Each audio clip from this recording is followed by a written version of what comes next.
Good morning. So we are going to discuss today the art of buyer conversations. Yay, everybody loves buyer conversations.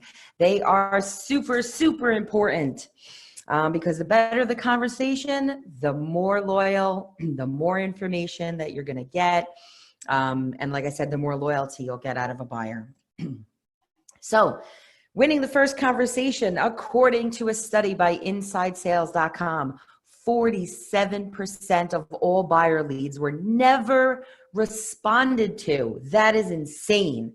Average response time for agents who call online leads is more than 2 days. Again, insane. An agent is 100 times more likely to make contact with an online lead if they call within 5 minutes compared to 30 minutes. Aim for a response time of 2 minutes or less. This is called speed to lead. Speed to lead. Bright orange color flashing over your head so you can see it in the mirror. Speed to lead. The goal is to secure a live telephone conversation easily and most impactful. This is easily the most impactful change you can make in your business and the key to doubling your appointments from online leads. Speed to lead. Don't be that average agent that doesn't answer 47% of your leads and takes 2 days to call them. You will break my heart if I ever know that about you. The order of the questions you're asking people does not matter. Just obtaining the information while also giving the information that they want. Remember, the goal is to get the face-to-face appointment. Approach the call like a conversation, working to develop a relationship. Like I said yesterday on Town Hall, this is a relationship-based business. Relationship-based. If there is no connection and there is no good conversation in any relationship, friendship, regular relationship, it doesn't matter. If there is no good conversation, there is no good relationship. Be efficient. People are busy, so be considerate of their time. So number one, persistence is key. Persistence.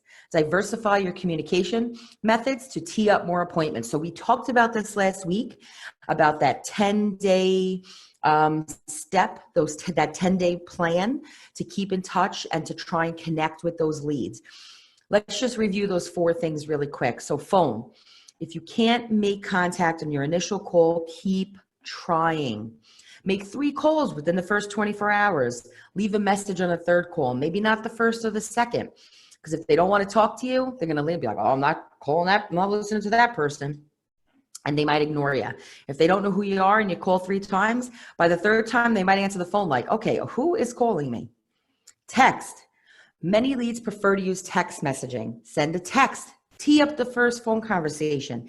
Introduce yourself. There's these virtual cards that you can use. I believe we have that link on the agent link page. It's like $80. You could send them a link and it's a nice little virtual card and it sends them to your website. You can include information about the property they contacted you about. Ask them what time they're available to speak over the phone. Email. Everybody has a different method of communication, right? Email. Consider autoresponder emails to engage the lead, right? If you're using Boomtown or Booge, these options are available. Email should be brief and enthusiastic, right? Same thing with your phone conversation. If you call up a lead and you're like, hi, yeah, oh, okay, you want to see 123 Main Street. If you sound like Eeyore from Winnie the Pooh, you're not winning the conversation, right? You should be like Tigger from Winnie the Pooh, right? Hi, how are you? Enthusiastic. Same thing with your email. Come across as if you are happy to be helping this person. Prompt the contact to set up a phone call for the same day. The idea is to get them on the phone. And then the idea after that is to make the appointment. Video. How many of you guys are using video? How many times do I have to tell you to set yourself apart from other people? People are terrified to do video. Be scared. Do it anyway, right? There's a quote like that. It's like, I'm scared to do this or have fear. Do it anyway. Break through the noise with a personalized video introduction via email or text. This strategy gives a human touch to the initial communication and distinguishes you from other agents. These are super important things, right? When you're on the conversation with, you're having the conversation with this person, you have these discussions, speak clearly. Speak clearly. Do your best. I know sometimes people have an accent, because maybe English is not your first language, but speak slow and speak clearly so that people can understand you. Okay? Prospective clients are making judgments about you in the initial call. Communicate at a good tone and a good pace. Showcase your local market expertise. We talk about this data all the time in town hall every week, right? Are you sick of hearing about that data or actually using it to your advantage? There's so much information freely available to customers, and it's important for you to offer insights that they can't actually get from just doing regular online research. This one is a big one. Don't focus on the property.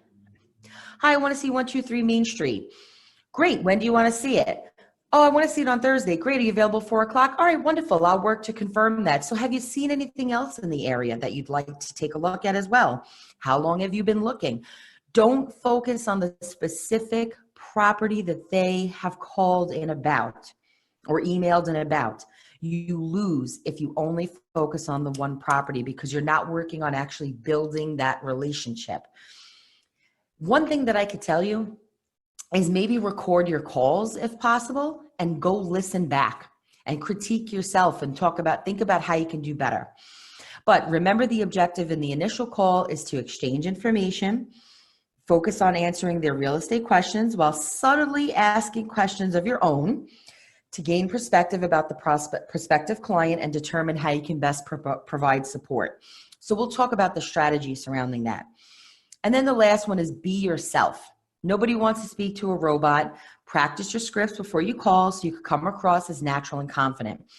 I know sometimes when you don't want to forget to ask a question, you might have a little something that says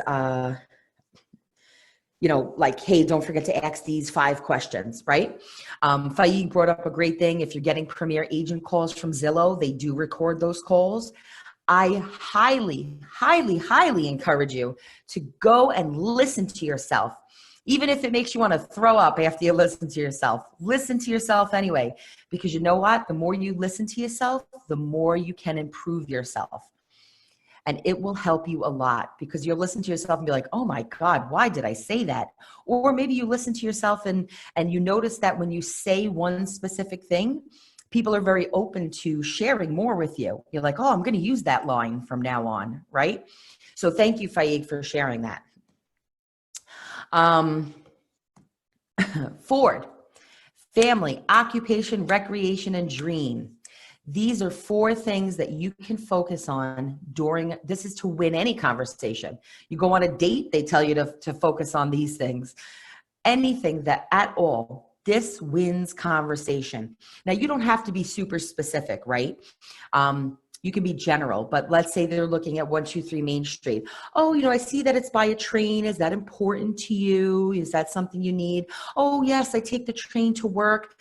I work in Manhattan. I work in downtown Brooklyn, whatever it is, or it's near a bus. I have to be near the S79 to get me to Staten Island, right? That is going to help you determine occupation. Oh, they work in the city. Oh, wow. What do you do? You work in the city. Where in the city? What do you do? And then that all builds relationship. Family, right? Oh, well, I really need to be near schools. Oh, okay. You have kids? Yeah, I have 2 kids. Oh my gosh, I have kids too. If you don't have kids, oh, I have 3 nieces and nephews and this and that. And my best friend has a kid. Who cares? Make the connection. You don't have to have the exact same thing going on, but it's all about making the connection. And then recreation. Recreation is what they like to do for fun. Maybe you guys are both into sports. Maybe like me, I'm always bringing up Disney World. Maybe they love Disney World. Forget it. You bring that up, I'm all over it. Recreation. And then dream. What is their dream? So, I would really love to one day move to Florida and live in Orlando so that I'm really close to Disney World and, you know, go there every weekend, right? But for now, my goal is I'd like to move to Jersey, get out of my 3-bedroom apartment, actually have a house with a backyard. This I'm talking about myself. So, but it's how you can actually win that conversation. So family, occupation, recreation, dream. Always remember that.